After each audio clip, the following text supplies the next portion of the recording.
Well, good morning, everybody. I'm glad you are here. It's great to see all of you this morning. Had some great news I wanted to open with. Did you know yesterday in our CRC, we had 128 volunteers who served a record number 923 families. Isn't that incredible?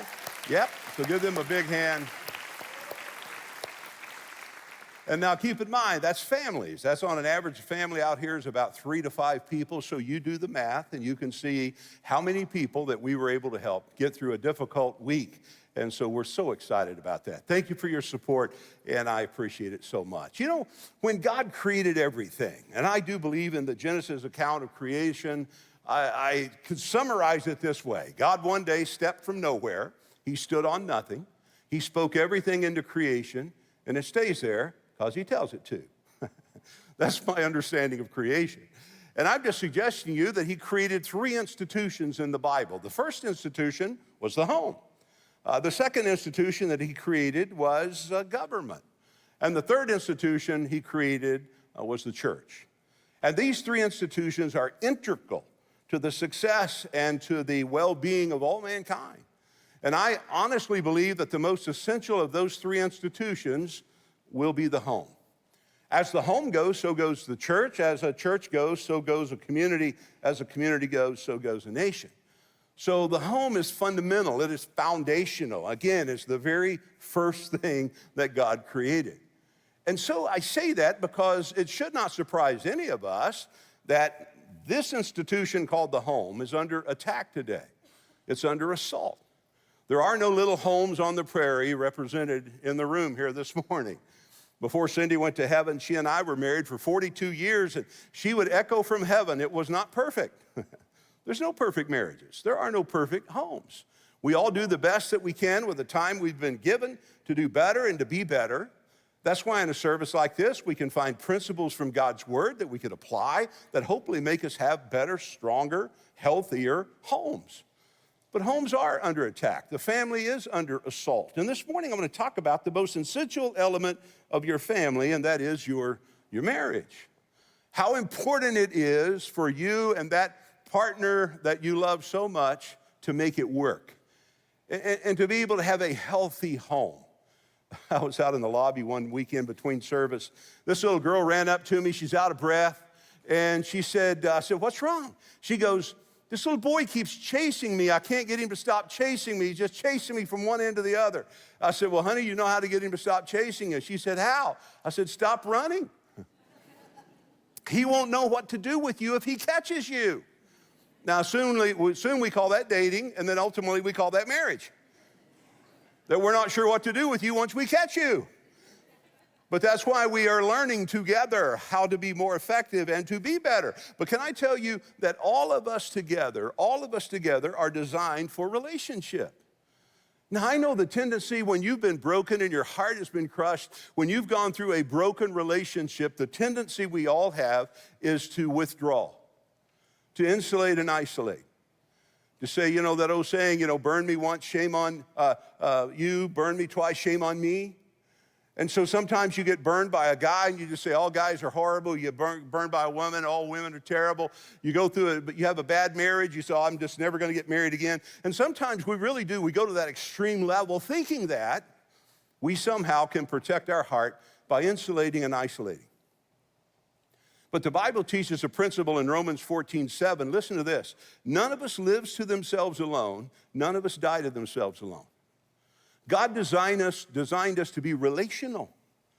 We need people. We need each other. We learn from one another. We're comforted by one another. We're encouraged by one another. And yeah, there's going to be some duds in the mix, but you're going to have that. Every deck of cards has a joker. You're going to have people in your life that won't be true. There are people in your life that will betray you. Remember, Jesus had 12. One of them betrayed him. But that doesn't mean you give up on the idea of not having a relationship, and you give up on the idea of not thinking your relationship can be better. Someone once said that to protect one's heart, there's a tendency to put your heart within a concrete vault and to bury your heart deep within the earth. And the thinking is, if my heart is sealed away from all other people, that nothing can get to it and that my heart can never be broken again. But he went on to conclude his thought by saying that once the heart is in that concrete container buried within the earth, that it isn't just a matter of time until one's heart begins to take on the characteristics of its surroundings. That your heart can become cold, and your heart can become hard, and your heart can become dark. So I understand it's difficult. And for a period of time, can I tell you, you may need to insulate and isolate. You may need to go into emotional ICU. There may need to be a time when you distance yourself from other people and you disassociate yourself from your life while you heal. That's so we have nurses and medical professionals and doctors in our church who would tell you that the ICU is necessary, but you don't go there to stay there. The objective of everyone working on that floor is to get you out of there, to get you functioning in your life again. My goal and my objective is to help you when you're hurting, but to get you up and get you functioning again. So you may need to go there. You may need to insulate and isolate, and there may be a period of time in your life when you just don't need to do people and you just don't need to be around a lot of people. I get that. Been there. But you can't stay there. Because if you go there and you stay there, it will eventually change you. So you need to be healthy and you need to re-engage, and at some point you shake yourself, and sometimes you have to talk to somebody to help you do that. There's no shame in talking to somebody. Proverbs says there's wisdom and there's health and a multitude of counselors. We have psychologists in our church. I talked to one time, and he said to me, Bill, if you can get someone to talk about what they think about, most of them will not believe what they just heard themselves say. Your thoughts take on a life of their own. Have you ever thought about why they put prisoners in solitary confinement? Because one of the most dangerous places you can be, one of the most destructive places you could be, is left alone with your thoughts. You can torment yourself, and you can't get outside of yourself. And so sometimes it's good just to say, I need help. I'm in a dark place. I need to find my way back. I need to get healthy again. And so I understand what put you there, but you have steps to get you out of there, and we'll help you. Because God designed us, guys. He designed us for relationships. And again, one of the most significant relationships is marriage. I do a lot of weddings, and I often like to joke with these young couples. I tell them, hey, guess what? Marriage is the end of your trouble, but it's the front end. You're going to work through a lot of stuff. And truly, most marriages, see if you'll agree with me on this, guys, if you've been married for a minute, most marriages start out as an ideal. They soon become an ordeal. And it isn't long, you'll start looking for a new deal. Is that about it? It's a cycle. So I want to try to catch you somewhere between the ideal and the ordeal before you look for the new deal. Because I can tell you something, you need to bring a healthy you into any relationship you go into. Remember that Jerry Maguire movie? Cindy made me watch it. Not enough shooting in that thing to keep me interested. You know what, this is free. You know what would help? Most romantic movies, if whoever makes them would just, to keep the men engaged, just shoot a gun up in the air every now and then. Wreck a car, we need a car chase. We're totally back in the movie, right, fellas, if we can just have a little more excitement. But anyway, I digress. Jerry Maguire, that's where I was going.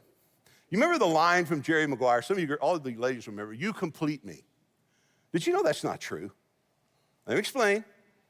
There's not a human being on the face of the earth that can complete you. That's not how God designed us. If you are not, listen, two half people will not make a whole person. Two unhealthy people will not make a healthy marriage. two half people that are not fully healthy emotionally and spiritually and physically can't go in. Because what happens is when you look for another person to complete you, there's a term for it called codependency. And it gets worse, that doesn't get better. You're looking at them for the source of your emotional health. You're looking to them to make you happy physically. You're looking at them to take the lead spiritually, and it's a weight too heavy for most people to bear. So I'm suggesting I gotta own myself. Romans 12, each one of us will give account of themselves before God. I'm responsible to God for me. Now that doesn't mean I have responsibility for other people in my life. Certainly I do. But my primary fundamental responsibility before God is to me. My health, how I navigate through life, how I deal with things. And a healthy you is gonna make a healthy y'all. As you get healthier, you're gonna bring so much more into your marriage. So the first thing you need to do, instead of trying to change them to kind of fit you, you have to ask the hard question, how healthy am I? Am I trying to fix what's wrong with me by looking to them? And what's interesting about it, when God puts people together, he puts people in your life, he puts them there for a reason, for a purpose. When God created things, remember I said I like the Genesis account of creation, I believe that. When God created, you read the first couple of chapters, everything he created, God looked at it and said, that's good, that's good, that's good, 6 times. He created man, and for the first time, he said, that's not good. That's not good.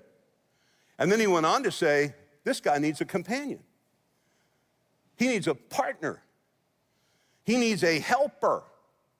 He needs someone to do life with. And together, they'll be better and they'll be stronger. So God placed Adam with Eve. He placed a man with a woman. Now, what's interesting, when you read Genesis 1:27, God created mankind in his own image. We call that the Imago Dei, the image of God. In the image of God, the Imago Dei, he created them. Listen, male and female, God created them. Now, here's what the Bible teaches about men and women.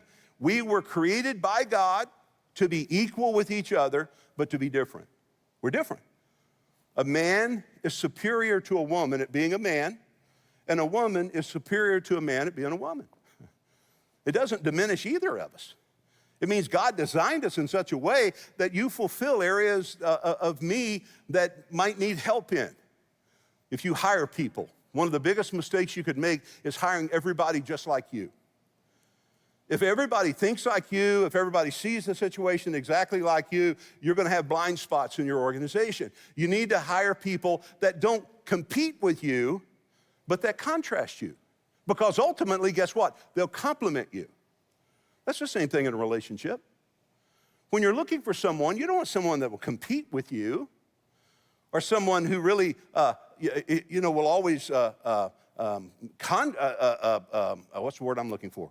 Will just make life miserable for you. You want someone that compliments you. And so God puts people together, equal but different. Blue and pink are equal in the fact that they're colors on the color spectrum, but they're different.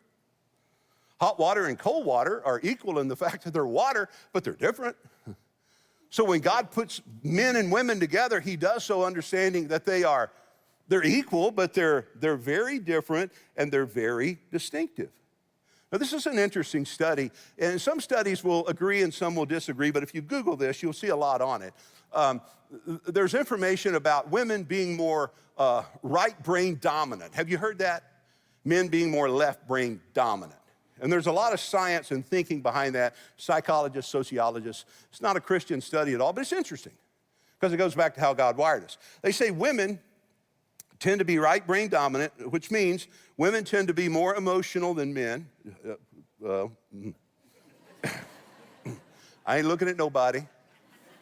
When I look out there now, I'm looking right at your foreheads. I ain't looking at anybody. They tend to be a little more emotional, spontaneous. Women tend to be more relational. That's true. I've seen that. Cindy always could pick up if our relationship needed tweaking, she saw it before me.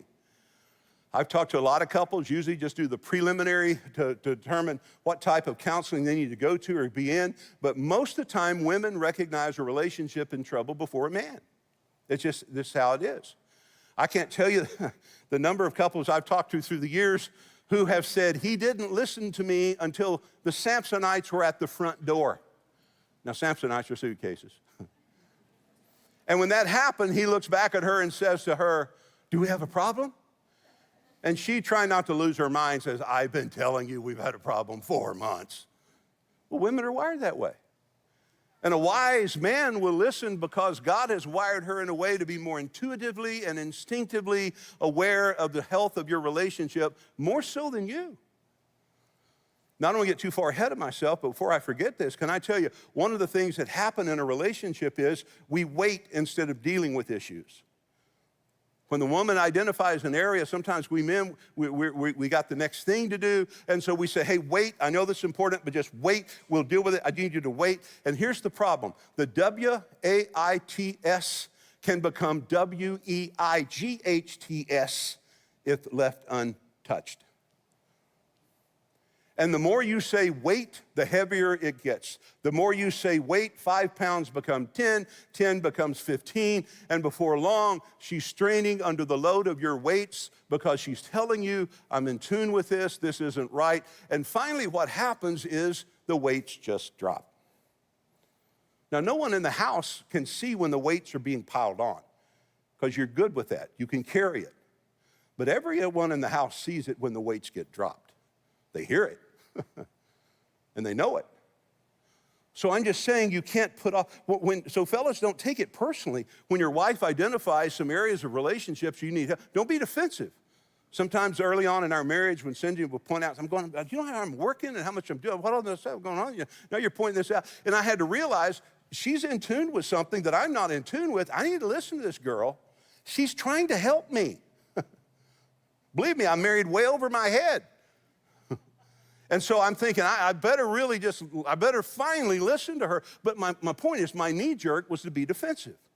So I get it when men are defensive. I don't need counseling, I don't need it. Now, we don't have that attitude if our car breaks down. I need a mechanic. Or we need legal help, I need a lawyer. Or we're sick, I need a doctor. But it's something about counseling. I ain't going to no counselor. Really? Maybe you ought to just challenge your thinking on that sport and go ahead and swallow your pride, because she might be identifying something that you need to be a healthier you, because God wired her that way. It's called right brain dominant. Now, men tend to be more left brain dominant. What's that mean? More analytical, more explicit, more goal oriented. And most women would agree with that. Now, where that runs most women crazy is when you bring a problem to your husband and he gives you 3 things you can do to fix that problem. And you're like, I know how to fix this. I didn't need you to tell me. I just needed to process. And we don't understand those words that are coming out of your mouth when you say that. Because we really think our job is to help you fix the problem. And a lot of times you don't need help. You already know the answer. You just want to process with us. Men are looking for information. Women are looking for interaction. It's 2 very different things, but they can coalesce, and they can help us both. So it's just trying to help us understand how we misunderstand one another. That's why the Bible says, listen, 1 Peter 3:7, live with your wife according to knowledge. It's interesting, there's not a verse in the Bible that says to the women, live with your husbands according to knowledge. But it does say to the men, live with your, why? Because most men need help to know how to live successfully with a woman. We don't know how to do that. Can we be honest with women? We don't know. We don't know. So we have to learn. That's why 2 men wrote 2 great books after talking to several great women about how to do this. One of them is Willard Harley. This is a good reference for you. It's called His Needs, Her Needs. And he talks about identifying the basic needs of a woman, and it would do you really good to Google that one and go to Amazon and buy that one if you're not familiar. There's another good book by Gary Smalley called 5 Love Languages. And it's understanding the language that your wife or husband speaks, and realizing that what you're trying to do to touch them in some meaningful way may not be the gift that they're wanting to receive. Sometimes they need your words, and sometimes they need your touch, and sometimes they love gifts, and sometimes they love surprises. There's different things. You have to learn their love language. I don't know about you. I had this experience a lot with Cindy, where I'd say something, and she'd look at me and go, oh, that was sweet. And I'm like, all right, what did I just say? What was sweet about that? I need to know. I want to make a note. Or she'd go, oh, that was so romantic. And I'm like, really? What? That was romantic? Yes, you can do it. You know how to do these things. But I'm just saying, fellas, make notes. When she recognizes something you do, write that down, because she's telling you, this is my love language. This is what speaks to my soul. This is what touches my heart. Now, one of the things, girls, that men respond to is praise. Men love to be bragged on. Try this on him next time. You ever notice when he's carrying the trash to the curb, he's walking down there, he's put it in the barrel, and you look out the front door and go, woo, baby, are you working out? Let me tell you what we men will do. We will look for heavy stuff to take to the curb. We will. Baby, I can lift the back of this car. You see, I mean, we respond to that. We respond to that. So that's a love language that we have, as men like to be, honey, you do that so well. Thank you, baby. Do that for you, you know that. And then you just kind of behind his back go, it worked. I got it, right? So we talk different languages. We're equal, but we're very different in how we relate, and it's important that we understand that. Listen to this verse, Genesis 2:24. Therefore will a man leave his father and mother, and in leaving the father and mother, he will be joined to his wife, and they two become one flesh. I put this in your notes. There is a leaving and a cleaving and a weaving of two lives together. And it's not automatic. It takes time to develop a good relationship. It takes time to have a good partnership. It takes time to have a good marriage. And I've identified quickly 3 principles from God's word that will help you be more effective. And I wanted just to give them to you before we go. Principle number 1 is recognize the value of companionship. Companionship. Remember when God said, I'm going to give him something he needs, he said, I'm going to give him a helper. I'm going to give him a companion. I'm going to give him someone and give her someone that can do life, they can do life together. Listen to Proverbs 18:22. Proverbs 8:22 says, a man who finds a wife finds a good thing. Let me read that to you a different way. Proverbs 8:22. A woman who finds a husband finds a good thing. Let me explain this. Not every man will make a good husband. Not every woman will make a good wife. There's certain qualities that you should look for in a person. Yes, you're going to be attracted to them. Yes, that's an initial quality. There's something about them that's attractive. But I've told you before, they may be hot, but hell's hot, and you don't want to go there either. So there's got to be more than hot. You got to get past hot. You really, because you're trying to look for something else. You're trying to look for the quality of a person that you actually could spend time with this person. You could do life with them. And part of doing life with them is recognizing that they're a companion to you. It involves camaraderie. Listen to Ecclesiastes 9:9. Enjoy life with your husband or wife that you love all the days of your life. Did you hear the wording of that? Enjoy that. You want to be with someone you enjoy being with. You want to be with someone you would rather be with than any other one on the earth. You want to be with that person, camaraderie. It involves communion. You know what communion is when I use that in context of a relationship? I'm talking about intimacy.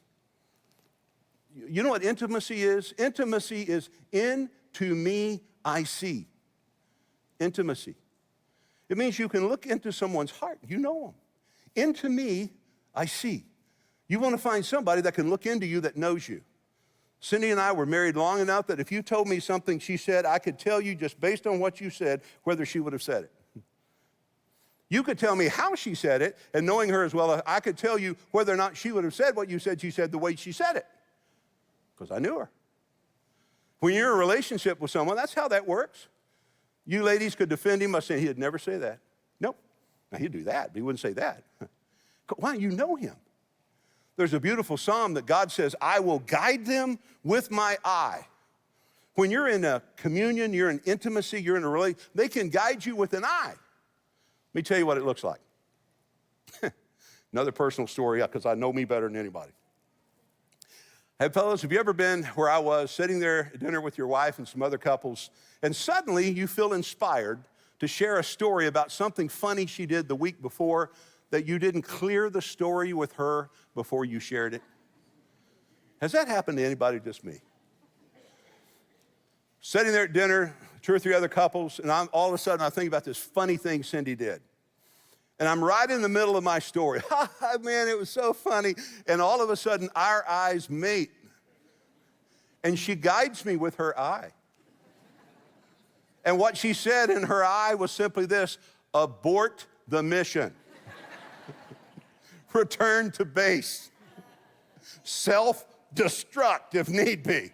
And you know, right before you're at the really funny part that she did, you go, oh, and I don't remember how it ended, but I am really a stupid man. I'm just really a stupid man. I don't know why it comes out of my mouth. Well, what happened to her? Well, you know her. She knows you. She didn't have to say a word. She looked at you, and that look, she guided you with her eye. She moved you around with her eyes. That's intimacy. And when you're in a relationship and you have a companion and you're with some, into me they see. You can see within that person, you know their heart and you know how they think. And when you've done that, you've achieved a level of intimacy that's wonderful in a relationship. And then they're a coworker, they're a comrade, they're communion, they're a coworker. Proverbs 2:17 talks about your spouse as a partner. Song of Solomon 5:16 refers to your spouse as your friend. Listen to Ecclesiastes 4:9. 2 are better than one because they have a good return for their work. If one of them falls down, the other can help them up.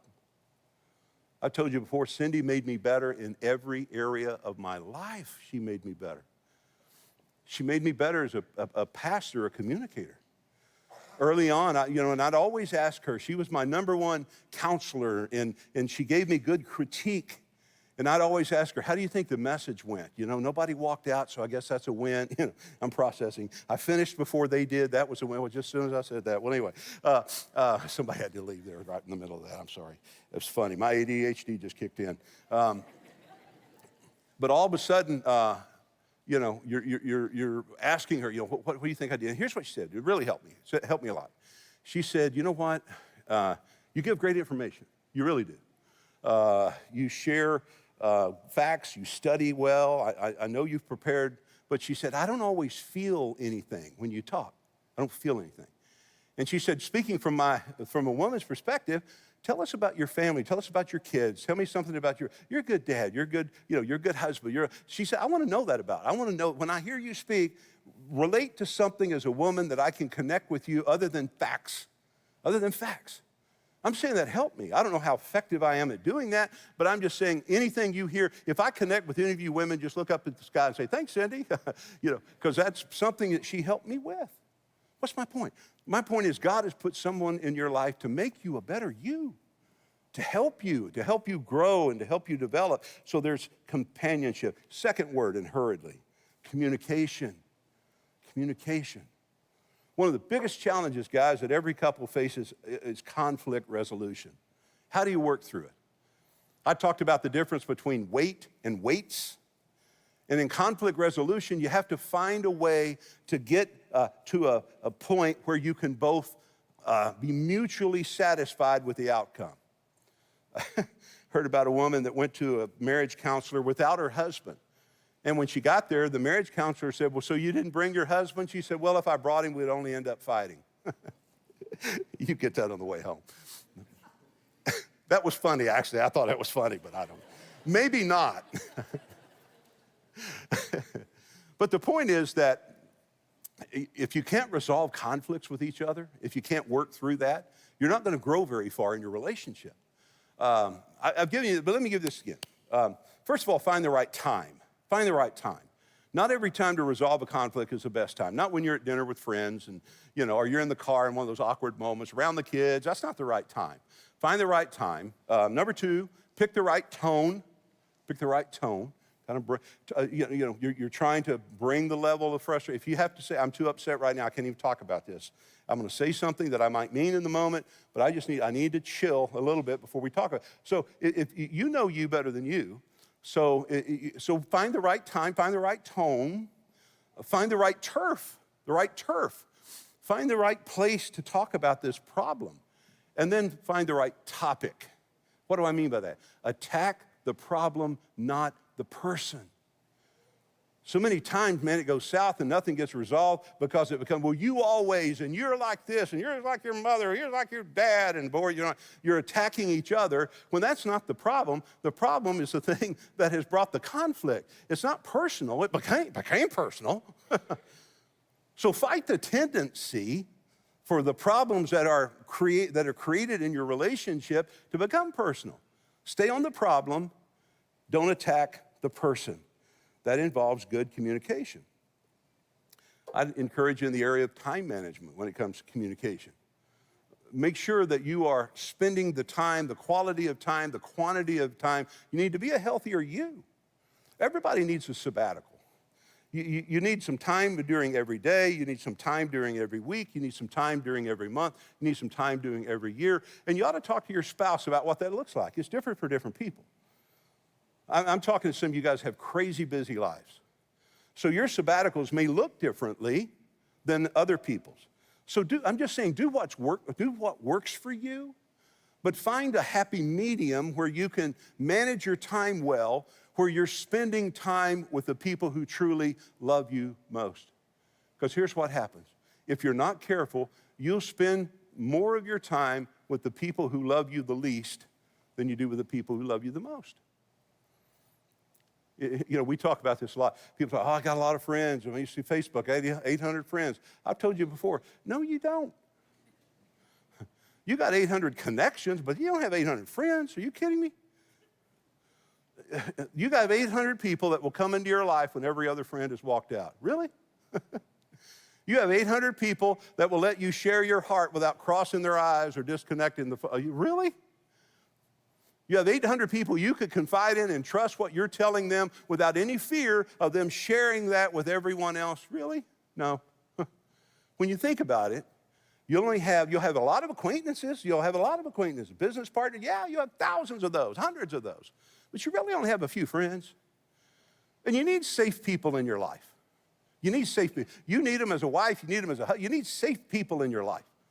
People that will let you have a bad day without turning around and ratting you out about, you won't believe what he just said. You need to have people in your life that will let you say something that you may not even mean in the moment. Or maybe you meant it in the moment, but it's not really something that you would defend. You just needed to say it.